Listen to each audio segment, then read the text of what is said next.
Welcome to Afrobelly. I literally haven't used the Afrobelly Instagram properly for over a year. My name is Linnea. If you don't know who I am, I'm the founder of Afrobelly. I'm a singer-songwriter and a curator of juicy things. And what led to me creating the Afrobelly page was many years ago. I actually created it for the I Love My Womb annual goddess gathering. Blessing, Erica. And I've come today. I did a conversation on my Facebook page yesterday. It's currently on my YouTube, Linnea. It is live streaming, it's premiering. But I didn't think it was fair to just repost the whole hour and a half of videos over here. And that's the reason why I thought, let me just come live. Let me do my own small introduction here. And then I'm going to be posting clips from the conversation about what is I Love My Room, why is it significant, how did it come about, and why do I love my room?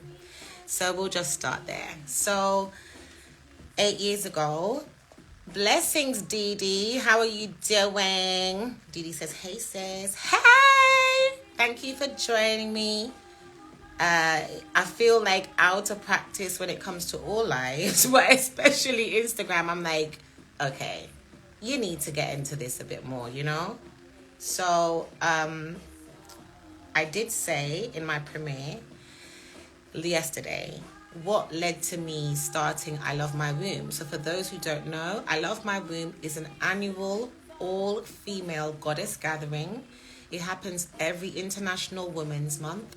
And I've been doing it since 2015. This year will be the 8th year, but the 9th I Love My Womb Goddess Gathering. It has happened in the UK, in London and Manchester. It has happened in Jamaica, in Kingston and Negril. It has also taken place in the States, in Colorado, which was quite an unofficial, I was invited to Colorado and I facilitated the I Love My Womb Goddess Gathering. And what is it? It's basically a session where we come together to celebrate our womanhood and to take a personal spiritual journey inwards. So it's not necessarily about, cohesiveness between everybody else. It's a personal journey that we all take as women, where we go into ourselves through meditation, through visualization, through yoga, through sound healing. And this year, I'm bringing something new and special to I Love My Room because I feel like it needs to be evolved. It needs to reflect me more. And what I've always done is separated my performance artistry from the wellness arts. And this year provides an opportunity for me to bring the both together. So this I Love My Room, it will have all of the enchanted activities, the meditations, the womb to heart conversations, but I'm also going to be weaving my music and my poetry through the gathering to make it more artistic, to make it more enchanted, as is the nature of women, okay? And yesterday I was explaining, why did I think it was important? And I confess that it's not my idea. It's an ancestral inspiration that I received. I've said this 1,000 times. While I was traveling, 2014 to 2015, I received a very clear, direct communication talking about, this is I Love My Room, this is how it's going to go. And I received so much guidances. I knew it was ancestral. It all came at once. And I started within 2 months of receiving it. And every year we've had some of the same women, but also we have different women that come and join us, that take this journey with us. It's taught me a lot about myself. It's taught me a lot about womanhood. It's taught me a lot about our state of affairs, And it's given me a lot of confidence, like in relations to others, whether it's intimate relationships or not. I do feel a lot more self-knowing and comfortable actually within my womanhood since I have started this journey, because I realized part of my childhood, part of coming up as a young Jamaican British black woman, I have seen so much misogyny. I've seen so much negative treatment of women, and I've also seen how vulnerable we are, even though sometimes we might not concede to that or acknowledge that. And so the main story that I want to leave before I leave this platform with, before I start to share the clips, why I love my room. When I was 8 or 9 years old, I was living in Mandeville, Jamaica, and a girl who was the same age as me was kidnapped from her mother's home one night. A few days later, a mad woman was just saying all this mad stuff and no one was taking her seriously. And the mad woman was saying, there is a body in the tank. In Jamaica, we have a lot of tanks in our homes that collect rainwater, and then we use that. So she kept on saying that this young girl was in the tank, but because she was mentally challenged, nobody believed her. And one day, someone went and looked in the tank. Now, bear in mind, this tank would have been providing the water supply for that house or even the community. And when they looked in the tank, they saw this 8 or 9-year-old girl was deceased in the tank. And I never forget that they said that when they found that little girl, her womb was hanging from outside of her body. Now, I was the same age. I was 8 or 9. I had learned some things about the womb, but not that much. And I never knew that someone's womb could be outside their body. And my mum was explaining to me that because she was so young and her body wasn't ready to accommodate penis, it wasn't ready to accommodate sex, whatever kind of sexual assault was performed on her, it was too much for her body. So not only did these predators take her life, but they left her in a way that showed what they had done. And for me, being the same age as her, it was very traumatic. I did not know her. I'd never seen her before or after. This is just things we were hearing. It was very traumatic because I realized at the age that I was a target for men that would kidnap girls, and maybe you wouldn't get to go back home. And this is the thing in Jamaica, like if you are assaulted and you're able to go back home, you're lucky, because a lot of people are assaulted and never get the opportunity to return home, and instead their lives are taken. And I think that was my first introduction to the concept of womb and how vulnerable being a womb holder can make you, and what kind of things we have to live with hearing about what's happening to other women or girls like us. And I realized growing up in Jamaica that because the country is very, very heavily Christian, there's a lot of negative associations with womanhood.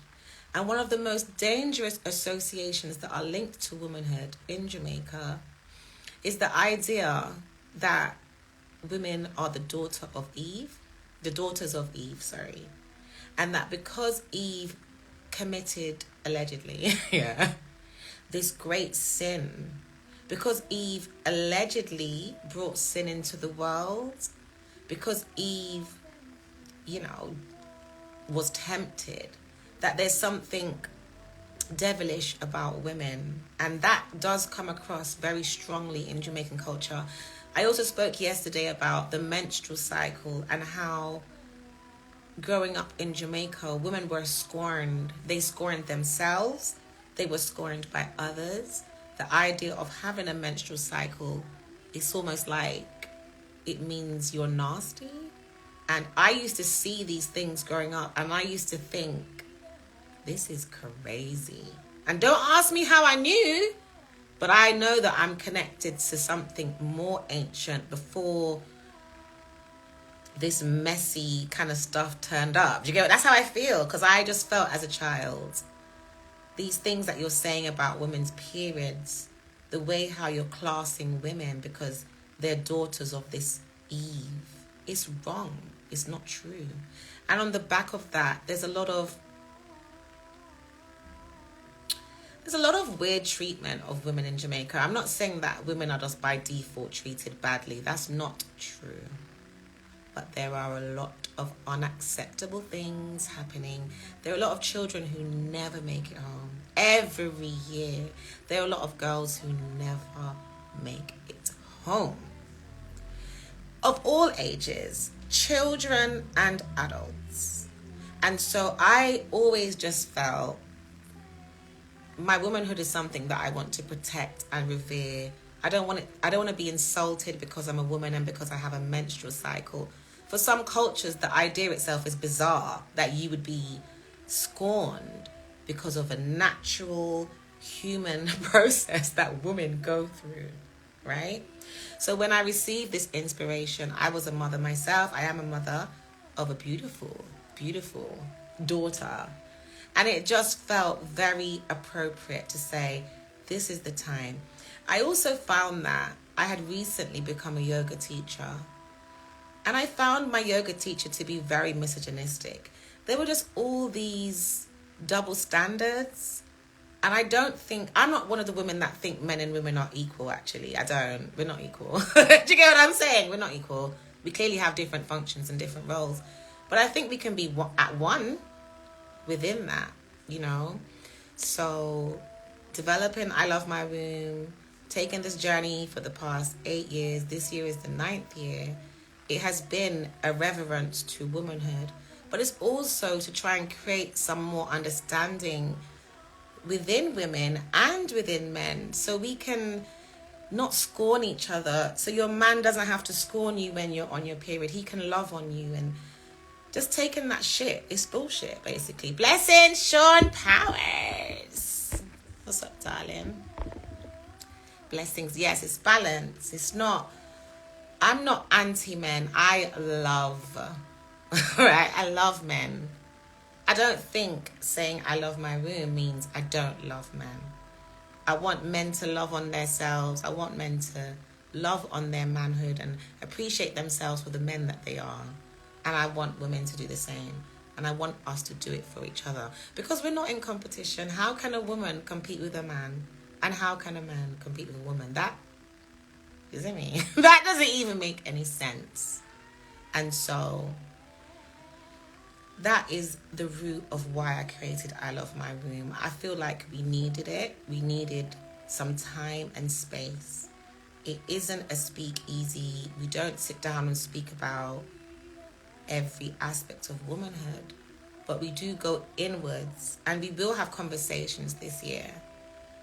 But again, people always assume that because it's the womb, it will be negative. Yes, we do experience assaults and various violations of our gender, but that's not the whole womb story. There are more parts to it, and some of those parts are treasures. And often women and men don't know that the womb has her own voice. So where you have your mind, you have your heart. You know, they say trust your gut, right? And oftentimes for women, that gut feeling, that intuition is linked to your womb. But yet, it's not often that we would even acknowledge our womb and say, hey womb, how are you? Have you got anything you'd like to we don't do that. We're more to speak to other people than to have these personal conversations. And so that's what I Love My Womb has brought in, I think, culturally, is providing permission for women to self-commune, self-approve, self-validate, self-heal. Okay? So before I leave, I wanted to say this as well. So it's happening on March 26th. It's taking place in London. It's also something that if you're not in the UK, you can attend online. Okay? And for all the years that I've done it, I wanted to click this video and put it back, but I'll just say it here. You've got two kind of people. You've got the likers and you've got the people who are involved. So whether it's social media, I have a lot of people they like. I have so much content that I've hidden over the years, but I have been posting for years, and there's a lot of liking going on. The people who like the posts They help the algorithm. They help more people to see the post. That's it. I don't really have much interest in likers because I'm into practical whatever it is. So if it's performance, if it's wellness, I want to get in there. I want to get my hands dirty, so to speak. I want to have real connections. I find that the dependency on social media can be dangerous because for many it can replace real connections. And for us to be well as a human society, we cannot replace real connections, with social media. So first, you get what I'm saying? I could have made it an online event. Can't do that because it does require a sacred circle. It requires presence, So I see this brother Killer P he's come on. I hope he goes because he is one of the prime examples of why I do this kind of work. But I'll save that video because I am going to speak about it. It's about when you have women movements that are about protecting women, movements, for example, like Afro Rose's movement. She's a lady who exposes rapists on her platform, right? So she's got a lot of women who come and speak about their assaults. And needless to say, that attracts a lot of negativity. But sometimes the people who seem to be part of the team, this is how vulnerable womanhood is. Sometimes the very person who seems to be supporting, like the Killer Peas, they're not really supporting. That's how vulnerable womanhood is. You will be out here rocking a cause that says, we say no to rape. And you will have a brother beside you who is saying that on camera. But when they're off camera, anti. And I colossally don't have any feelings about speaking out about things like that. Because those are the kind of people that not only adult women need to be protected from. Those are the kind of people that our children, our female and male children, need to be protected from. And the reason is this: they are agents in our midst. They are the ones who seem to be pro the well-being, pro the safety of women. And as you know, whenever women experience assault, it's usually someone they know. So when you have people who have agent type mentalities, like a symbol of someone with the agent like mentality is like Little Red Riding Hood, the wolf, or the Three Little Pigs, the wolf. You get what I'm saying? All them stories. The wolf is the agent. The wolf is the one who will knock on the pig's door and say, let me in. But really he's trying to eat them. That's what Killer P is on. And that is what a lot of the men within the various communities that stand up and speak about these issues, it's like, what do they call it? Snake under grass or wolf in sheep clothing. And as a mother myself, and as a Jamaican woman, in Jamaica, women protect rapists a lot. My mother is one of them. I literally put some documentaries out. You can go onto YouTube or go to my website, lineaofficial.com. You will see 8 documentaries that I made last year. And about 3 of them, I do speak about sexual assault. And I also speak about why women are so supportive of predators and how dangerous that is. And that ties into the reason why I Love My Womb is not a sisterhood, it's a womanhood. It's about women taking autonomy and responsibility for themselves in the knowing that they may not be able to trust the woman beside them just because she's a woman. You understand? And I know this sounds, for some people, it's a bit controversial. Blessings, D. Blessings. I appreciate that. Because I know this isn't going to sit well with a lot of people. But I also know that I have been on this planet long enough. And I don't see the point in... what's the point in not being honest? Where is it going to take you? Do you know what I'm saying? Like, where are you trying to go? Where are you trying to get to? And as a womb ambassador, like as an ambassador of self-love in her many different forms, whether it's men loving themselves, women loving themselves, one thing that's central to self-love is integrity. When people can't have integrity and just be real and honest about things, they are dangerous. Okay? You know that we cannot swear for people, right? But the least thing we want is some kind of integrity. As a Black woman, one thing I've experienced is a lot of downplaying of the issues that women on a whole experience of all races and backgrounds.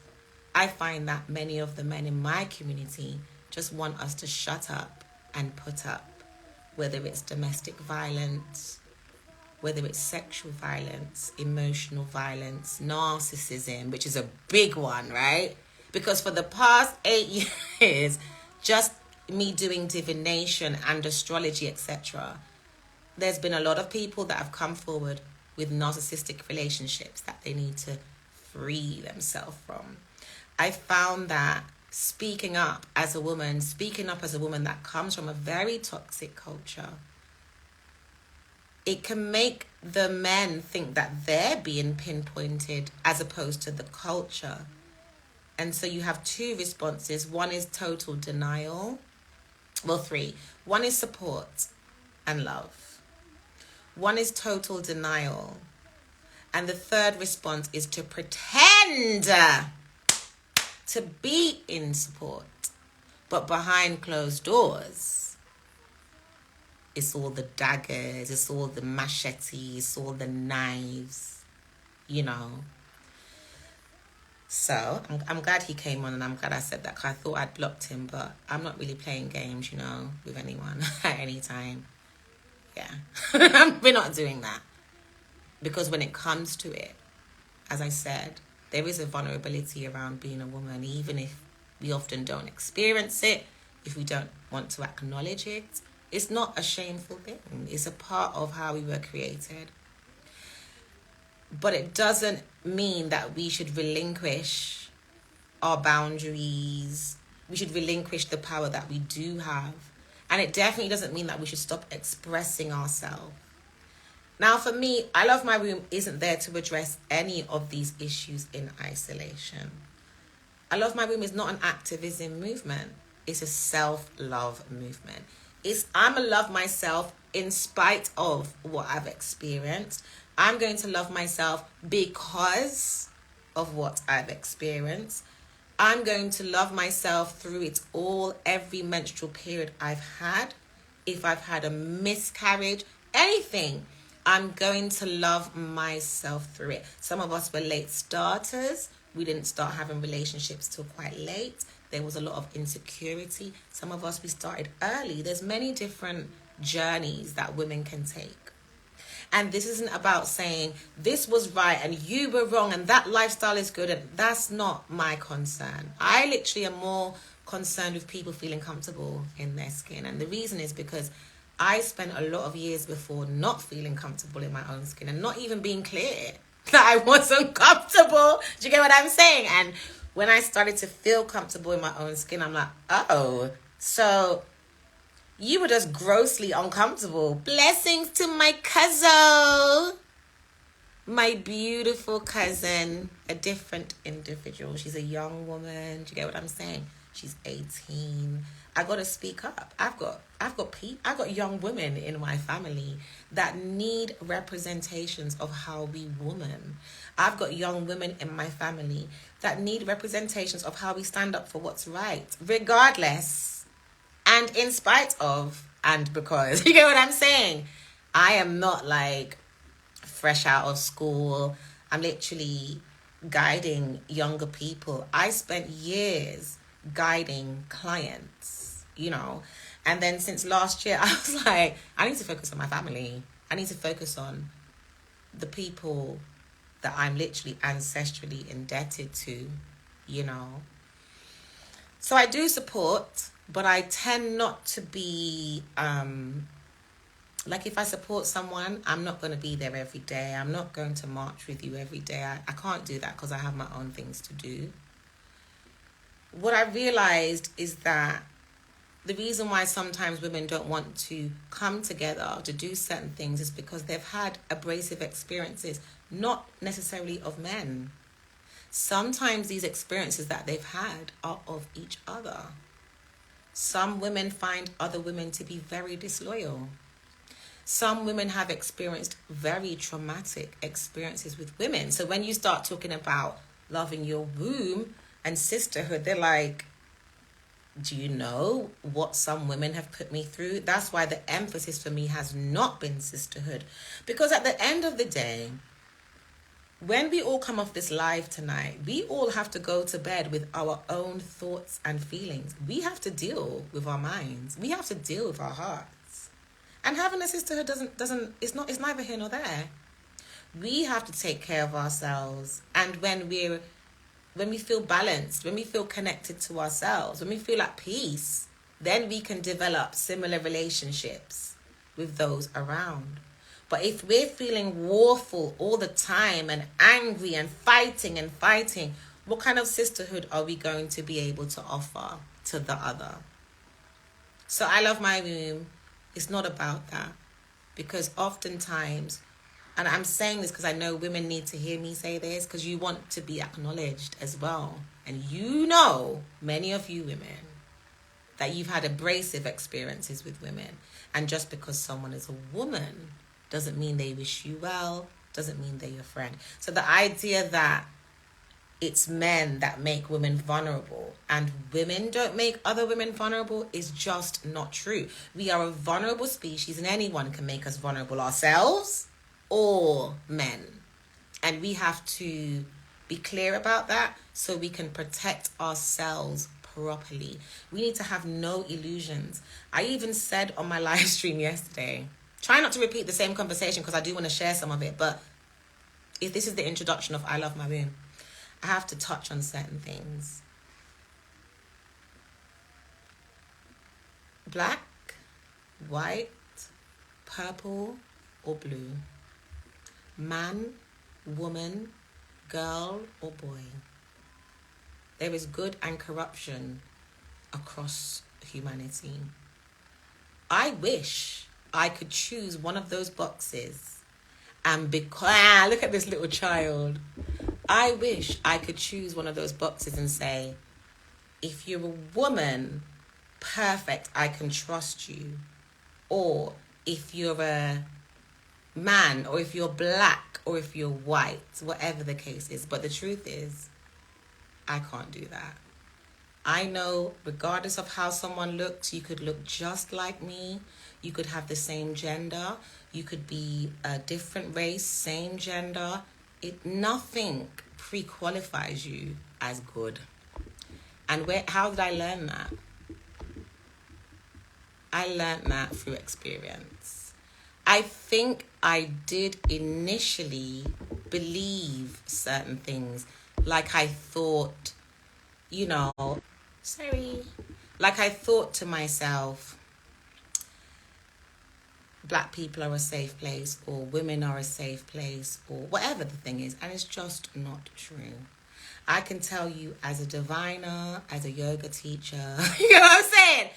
No matter what hat I want to put on, I have experienced thousands of clients, thousands, who have had to come to this very humbling realization on their own. And I encourage it. I encourage that realization that the only safe place is you and those people who you've screened, who you know they're good people. Now imagine this. I came on my Instagram to talk to my audience and I see an agent and I call him out because I saw me tan, he's a big woman. I'm not inflammatory, but I'm also not going to just lie down and take foolishness.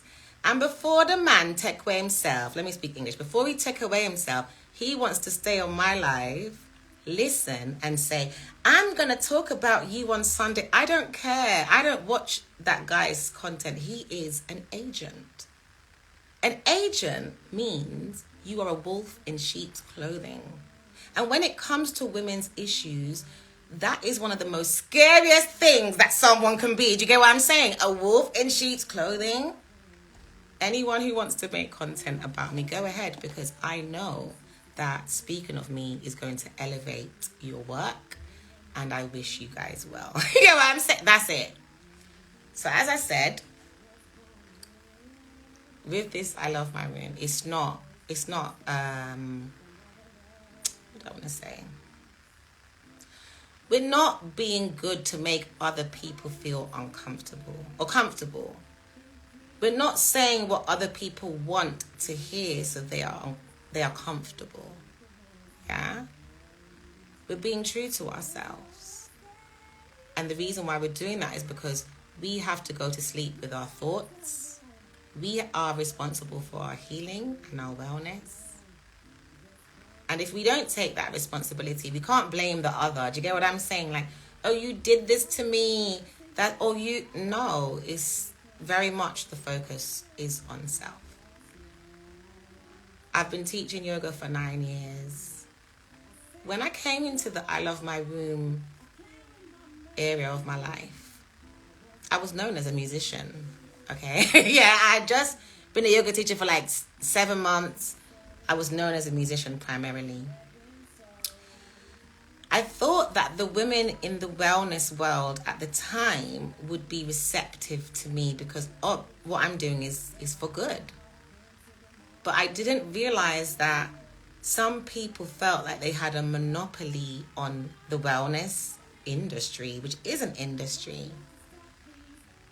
And there was a lot of, I don't know who this is either, but I realized this safeguard check person that came on, I realized this must be lPlease friend because I don't know y'all and I don't want to know. You are the people I've met through Afua Rose, and I'm not connected to that platform at all.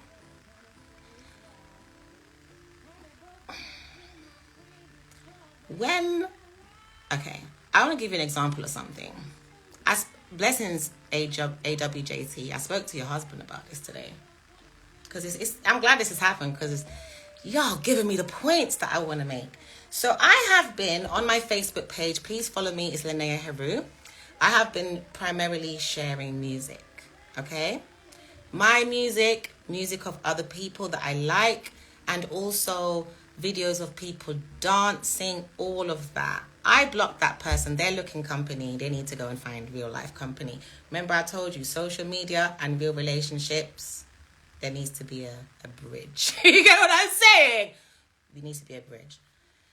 So I noticed that when I'm posting these videos, I recently started to post videos of like Asian girls dancing to Jamaican music. There's a challenge happening called Ronnie Grown. Are we a Ronnie Grown? What else? Badness. What am I say? You must have heard it. Are we ever there? What's this dance? Dun dun dun dun dun dun. What am I say? You know that dance challenge. So I've been posting that with all races doing it. And to my shock and dismay, there's been a lot of hateful communications, hateful messages towards the Asian women, towards the European women who are dancing to this challenge. Now, my issue is this. So many people have so much to say about cultural representation. I mean, people were leaving their beds to come and type and say, you know, Asian people love tech, everything. And it's so passionate, so passionate. Why are you guys not as passionate about all the pedophiles in your community that are raping children? What kind of hypocrisy is this? What is that? Why are we so hateful? Seriously, why are we so hateful to stupidness like an Asian lady dancing to a dancehall track? Like, that's nothing. That's actually nothing. So we want to protest about things like that. But we don't want to protest when we know that the numbers for paedophilia are way too high. And that's what I call fake woke. I would prefer to be in my one little corner with my one friend who's got values, morals, and integrity. You get what I'm saying? Those three things. Than to be part of a larger community who have no morals, character, or integrity. That are on some pro-black thing, but the pro-black doesn't equate to safety for women. That's nonsense. I'm not interested. I am not there. I'm not vibing there. I'm not feeling it. Because for years when people have been coming to me for support with how they're feeling, no one came to me and said, I want some support because I feel so traumatized because another race is dancing to the music from my island. No one has ever said that to me. But I'll tell you this. I know so many male and female victims of rape. People who were raped by their uncles, their fathers, men who were molested by their sisters, their aunties, women who were molested by their babysitters. I do not want to hear anything about cultural vampirism when we're talking about children who are being, what's the word when you make someone pregnant? You know, who are basically being made pregnant by pedophiles. And if you have breath for both, I can't really be in the conversation. If you have breath for both. It's like we have to choose our battles. We have to choose what is priority. And so it's interesting to me that as we're coming up to the 9th year of I Love My Room, for the first time, I've discovered an agent, which is Killer P. I think you missed it, Ashanti. Don't come on my live and expect me to be fake. I'm a real woman. If you come on my live, I will say what I have to say. As you notice, I don't go online and just chat stuff for the sake of it. But I'm quite a principled person. And the fact that I've come to talk about womb love, and I've seen someone who has said the worst things about the victims that came on Afro Rose. I mean, the worst things. I'm not having this debate with I'm just saying what I have to say. Anyone who wants to go and make content off of me, please do, because I'm a star. And I know, yeah, and you know that too. Everyone knows that. And I know that any content that's made around me will only elevate said star. This is why I love my room. Imagine that. Did you see that real life example? You're minding your business. You're talking about womb love. You see the agent come on. You call him out for who he is. Yeah. Big. This man is in his 40s, you know. He could be a granddad. Yeah, I'm going to talk about you.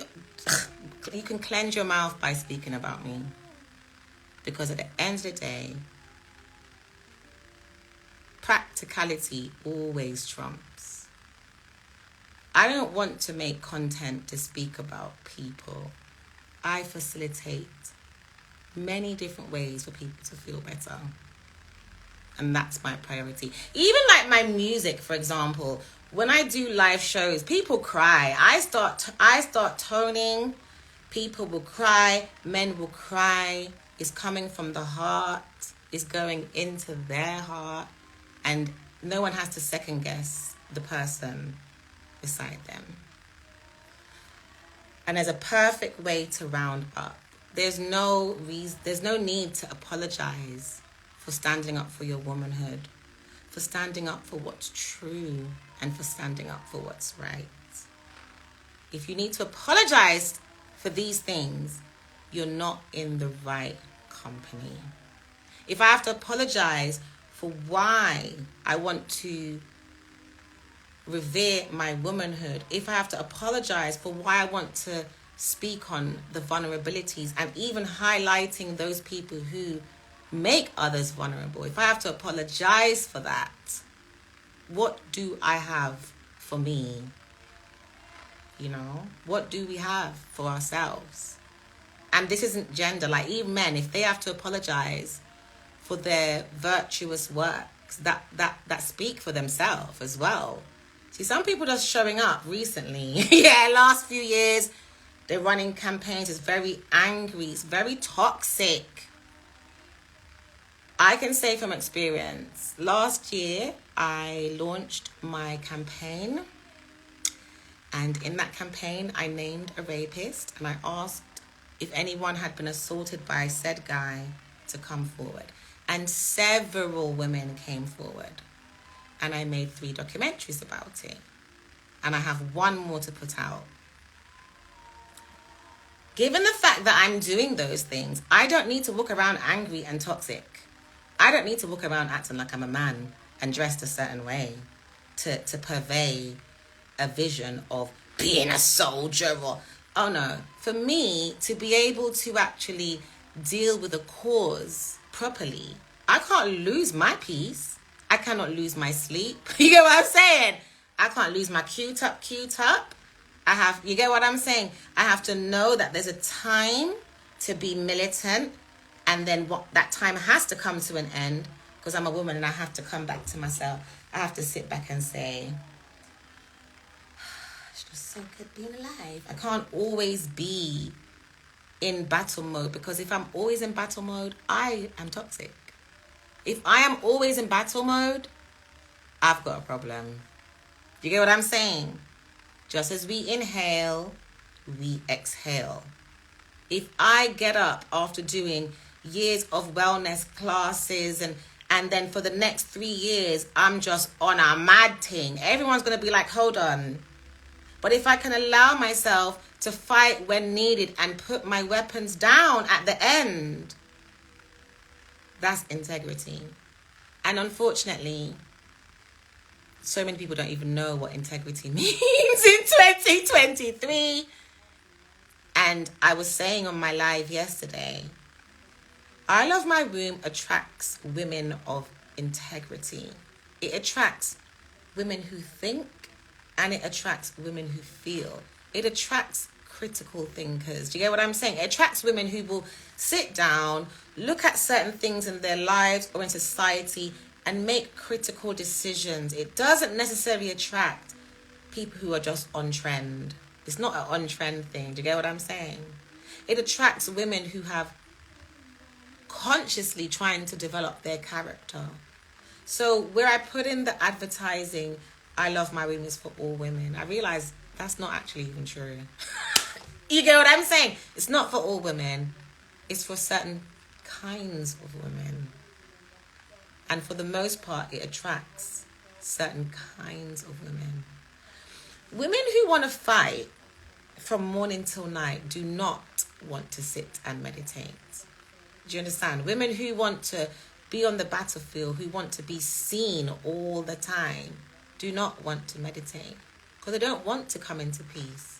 They might feel that they need to stay in that amped up space to deal with whatever their challenges are. But as a yogi, I could never do that, because exercise it can be acidic. So even when you're exercising, it can have exercise is non-alkaline. It doesn't make your body alkaline. Exercise makes you acidic.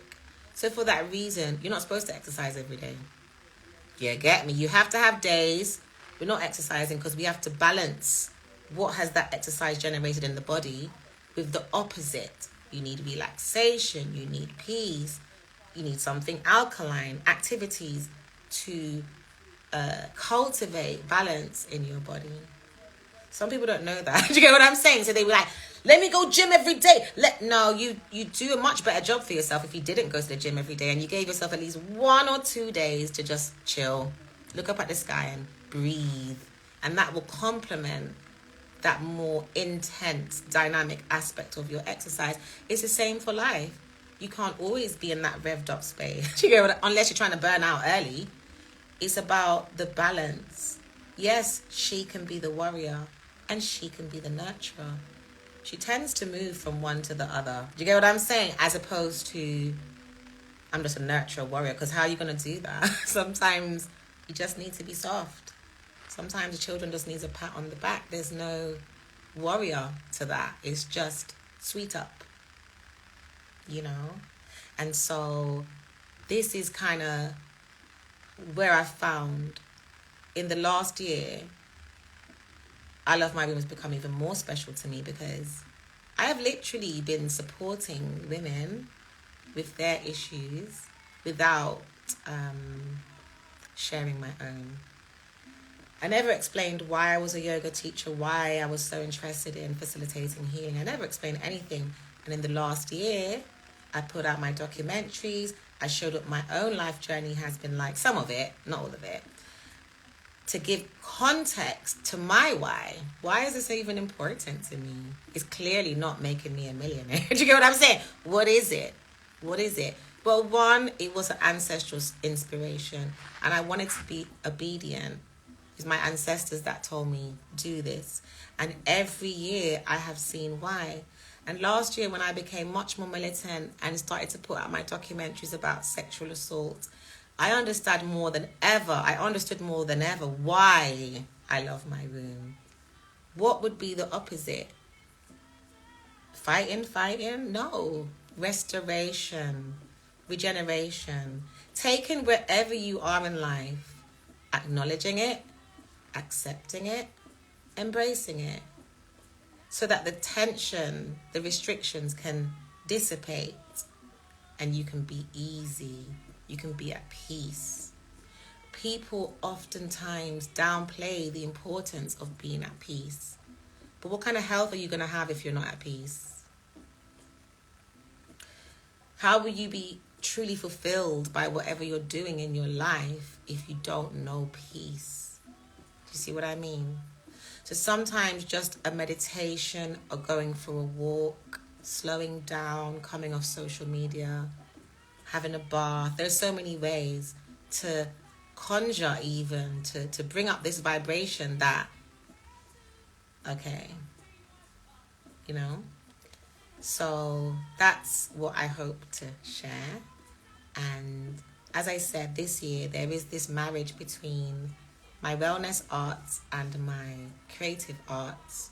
And for me, it was important to be able to bring some of my songs, my poems that are very much around this same theme of womanhood, to bring it into the gathering so the women have a much more interactive and enchanted experience.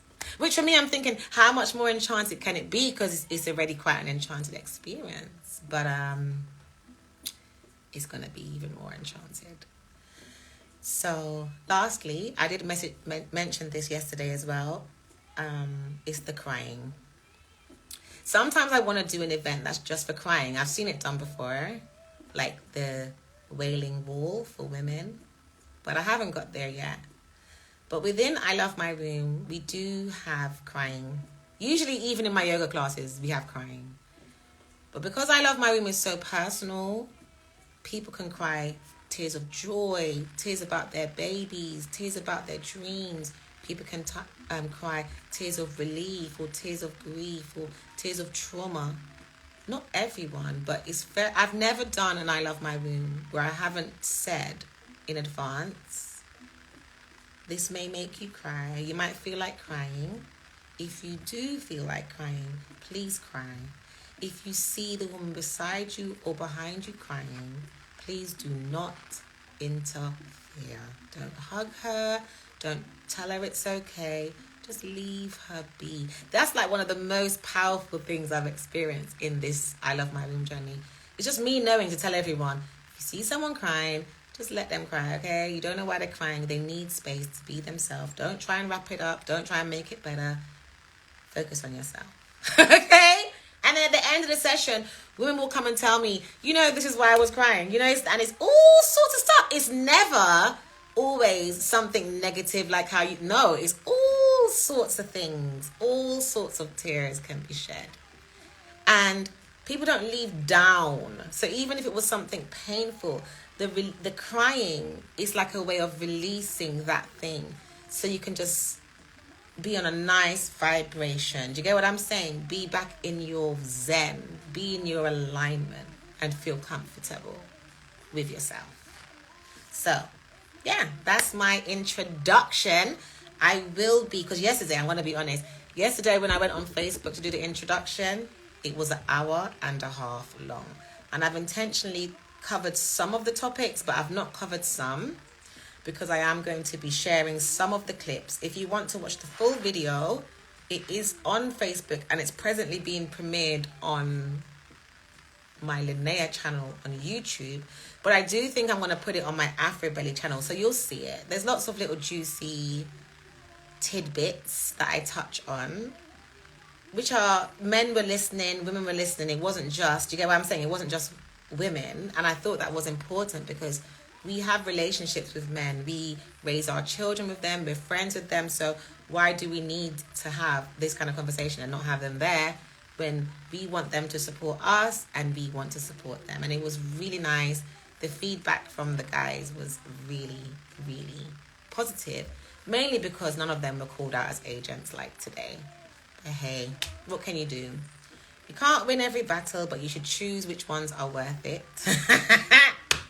Why? And,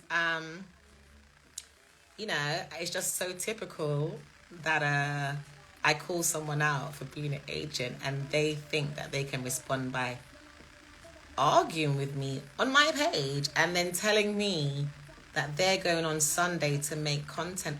That's great. Like, make content about me. I'm an established wellness practitioner. I'm an established artist. And I've just been at the stage in my life for quite some time. Anyone who knows me knows I don't care. I don't care because I have to deal with my thoughts when I go to sleep. I have to deal with my family. I have to deal with the needs of my immediate community that are in my inner circle. And that keeps me very busy, but it also makes me very whole. I don't have to look too far out of my immediate circle for anything. You get what I'm saying? So whatever come as it may. What guys want is for women to see them and not say what they see. And I do feel that as a woman, I have the right to say what I see. I feel that growing up, there was a lot of that. Me seeing things and people being upset when I said it. But then when I grew and I realized that I could really see, like I didn't, I can see. I said, backside, do you know how much people pay me to say what I see? Do you know how much I get paid for that? So if I decide to say it for free, just give thanks and keep it moving. Because one of the things that being a diviner has made me do is say a lot less because I get paid to talk, right? I get paid to give my opinions to people, right? I get paid to look into people and to read them. So the day when I say something that I see that I wasn't paid to say, everyone should just look at it as a bonus. In Jamaica, we call it a brata. It's a little bit extra, I'm glad that a different individual is here because it's my baby cousin and she's learning a lot. She's like, oh, is that? Yes, you see that, Deandra? So I must have young women in my family, children, cousins, all of it. And I must come online and be a weak back woman. And how is that going to help my ancestral line? How is that going to help those young people around me who need to see examples of how to deal with certain things? So when I give up my autonomy and spiritual authority to pacify the ego of another, am I not betraying myself and my own family? This is why I love my womb. Once I love my womb, once I love myself, once I love my center, once I love who I am and I can be comfortable in my skin, me no business. Because remember, we live in a paradigm where we're always being sold or told for free through advertising, all these different things, what isn't good with us. How we're not enough. Thank you, Dee Dee. How we're not enough. How we need to buy this and we need to buy that to be enough. And once we have this product or have this item, this service, now we're enough. So we're always told that we're not enough. Men, women, everyone. That's society is penetrating our consciousness with that message from even in our sleep, it's coming through. Do you get what I'm saying? This is a deep thing. So do you know how much power there is in one day just being like, bruh, might not be enough for you, but I'm enough for me and I like it. There's so much power in that. That's why when women get to like 50s, 60s, if they're balanced, they can just not care about anything anymore because they're aware that they've spent their whole first 50 years of their life bending and conforming to the wants of another who will never actually love them or have their back, you know. So all who wanna like it, as we say in Jamaica, all who don't like it can bite it. We're not here to conform, and we're big people out here. All right? So thanks for tuning in to my very strange first introduction to I Love My Room 2023. The event is happening next weekend on the Sunday. So the 26th of March. It is not for the likers, the people that just like posts online. It's not for you guys. It's for the real people who turn up and invest in their well-being and want to make real connections, want to have real conversations. It's not for the people who just want to be online bashing rapists or life is a complete circle and there's different aspects to it. And blessings, Pamela, we have to be multidimensional beings. We have to be able to function over here and then move and function here too. So this is for those who are just there for the love, not the violence. Not, oh, we're just here to, you know, I'm not against that. But for me personally, if things aren't holistic, it's the beginning of the end. Unless you can get things to be holistically balanced, something isn't going to work out. So, on that note, thank you so much for being here. Yes, there's a virtual connection. So thank you, Dee Dee, for that question she asked. Is there no virtual connection or is it only in person? It's both. Come in person, well, because obviously I'm online, I have people all over the globe. You can also come virtually. You won't have exactly the same experience. I cannot deny that. But you'll be able to take the journey in. You'll do everything. But obviously you won't be in the space. But if you can be in your own space and make sure that, you know, before you start, no one's going to interrupt you because we need you to have a few hours to just focus on you. That's the only reason why I haven't allowed children to come, and I do feel bad about that. And I do know in the future I am going to do a different kind of gathering where children can come, because not everyone can get childminders and they need it too. I know that. But because I know that sometimes if your child is there and they're not of the age to just read their book, you can't even focus. You should be meditating or whatever it is, and you're wanting to check if your child is okay, and so you're not getting the full experience. That's the only reason why it's not child friendly at the moment. But maybe in the future, like next year, I could do it somewhere that has a creche, for example, because I know what it's like. You get what I'm saying? I know what it's like. If you've got children, you want to go to this and you're like, can't go, don't have childcare. So the tickets are on afrobelly.com. They're also on linneaofficial.com. At the end of each day, like whoever puts a ticket in the day, at the end of each day, I send them the information because I haven't disclosed where it will be. And it's funny because oftentimes when I don't disclose where it will be, I just don't see the point. But sometimes it's for safety as well. Like women need to be able to meet without everyone knowing where they're meeting up, you know. So I can see I'm coming up towards my last minute. I just want to say thank you so much. Thanks, Dee Dee. You've been here with me the whole time. Really appreciated that. Thanks to everyone who's come in and out. Thanks if you'll be able to watch it later. I don't know if Instagram will give me the ability to save it.